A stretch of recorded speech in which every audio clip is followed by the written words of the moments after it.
Try to remember last Tuesday, not a holiday, not a birthday, an ordinary Tuesday 6 months ago. What did you eat? Who did you talk to? What were you wearing when you walked out the door? Nothing comes. You probably assume that's a failure of attention. You just weren't paying close enough attention that day, so there was nothing to lose.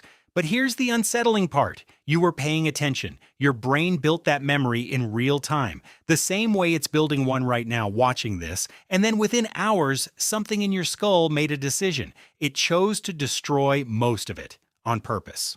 You live inside an illusion, a sense that your life is one continuous film reel, stretching from your first memory to this exact second, all of it stored somewhere, waiting to be replayed. It isn't.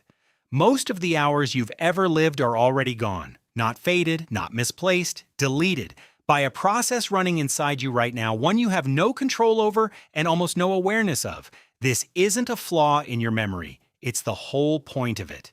For most of the 20th century, scientists assumed forgetting was decay. A memory was like a photograph left in sunlight, fading slowly through neglect. Then researchers looked directly at the cells that hold memories, clusters of neurons called engram cells. What they found didn't look like fading, it looked like demolition. Within hours of an experience, engram cells get tagged. Some are marked for long-term storage, but most are marked for elimination. The physical wiring of that memory dismantled on a schedule by design. This isn't your brain failing to hold on. This is your brain letting go, deliberately, almost immediately, to nearly everything.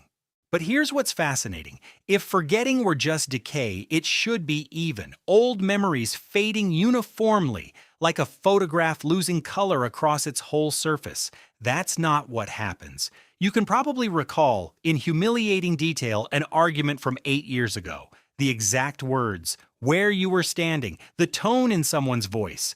But your wedding toast, the one you rehearsed, the moment you swore you'd remember forever, might already be a blur. So the real question isn't why you forget, it's why your brain keeps some things and destroys almost everything else by a logic that has nothing to do with what you wanted to keep. The answer starts with a hormone most people associate with stress, cortisol.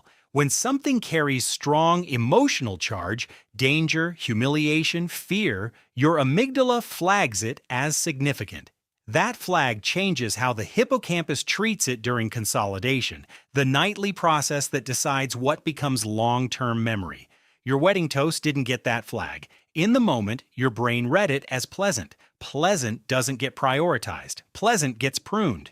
The argument did get flagged. Conflict, social danger. Your brain isn't storing what matters to you. It's storing what once mattered to your survival. Then something stranger happens. Once you ask why a brain would be built this way at all, you'd think more memory would be better. Evolution usually rewards more information, not less. Picture an early human moving through unfamiliar terrain, trying to recognize which plants are safe, which paths are dangerous, which sounds mean a predator is close. If every sensory detail of every day were kept with equal weight, that brain would drown in noise. Recognizing a pattern fast enough to survive requires forgetting the irrelevant specifics around it. A brain that remembered everything wouldn't be sharper, it would be slower, worse at spotting danger in time to react. This is the idea behind what researchers call adaptive forgetting, that forgetting isn't the cost of a limited brain, it's a feature of a working one. But that's only half the story. Because the same ancient alarm system, built for tracking predators and rivals, is still running today, except now it's tagging things that have nothing to do with survival. A comment that landed wrong in a meeting, a moment of rejection at a party, a decade old, still perfectly sharp. Your hippocampus can't tell the difference between a predator and an awkward joke in front of people you respected. Both get flagged. Both get preserved with disproportionate vividness, while 100 warm, unremarkable afternoons quietly dissolve. This is why trauma doesn't fade the way ordinary memory does, not because it defines you, because an alarm system built for a world of predators and tribal exile still can't tell that world apart from this one. And this is where things get interesting, because it forces a stranger question. If your brain is this aggressive about keeping only what's useful, what happens at the very beginning, before you had any sense of what useful even meant? Almost no one remembers anything before the age of 3 or 4. For decades, the explanation was simple. Infant brains were too underdeveloped to encode lasting memories. Brain imaging tells a different story. Infant hippocampi are actively forming memories. The memories are there. What scientists discovered next changed the explanation entirely. The early brain is generating new neurons so rapidly, reorganizing its own circuitry so constantly, that early memories get overwritten before they can stabilize into anything lasting. You didn't lose your earliest years because your brain was too small to hold them. You lost them because your brain was growing too fast to let anything sit still long enough to keep. So trace this all the way back, and you arrive somewhere unsettling. The version of you who experienced your 7th birthday isn't really retrievable. Most of the original trace is gone, pruned, dismantled, overwritten by a brain that decided long ago it wasn't worth the storage. What you have instead is a story, reconstructed slightly differently every time you tell it, shaped less by what happened and more by who you currently believe yourself to be. You are not a recording of your life. You never were.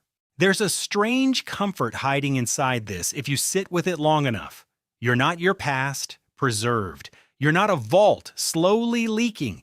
You are something stranger and more alive than that, a story your brain rewrites daily, built from a past it has mostly already destroyed, so you can keep moving forward instead of drowning in everything you've ever felt.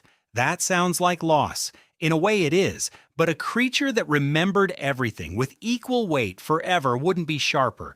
It would be paralyzed, buried under its own history, unable to tell which moment mattered enough to act on.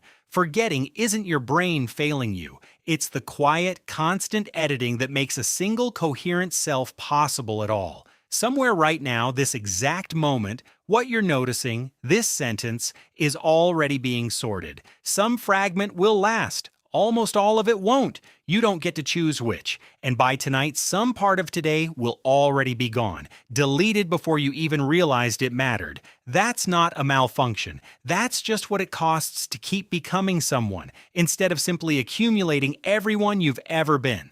If this changed the way you think about your own memory, that's exactly what the next video is for, because forgetting isn't the only thing your brain is hiding from you. There's a second process, quieter, even stranger, happening every single night while you sleep, deciding which version of you wakes up tomorrow. I'm covering it next. Subscribe so you don't miss it. And if you want to know exactly which memories you're about to lose, the comments are open. Tell me the last thing you forgot. Type the exact age you stopped remembering before. Most people's number is wrong, and the real one says something about you.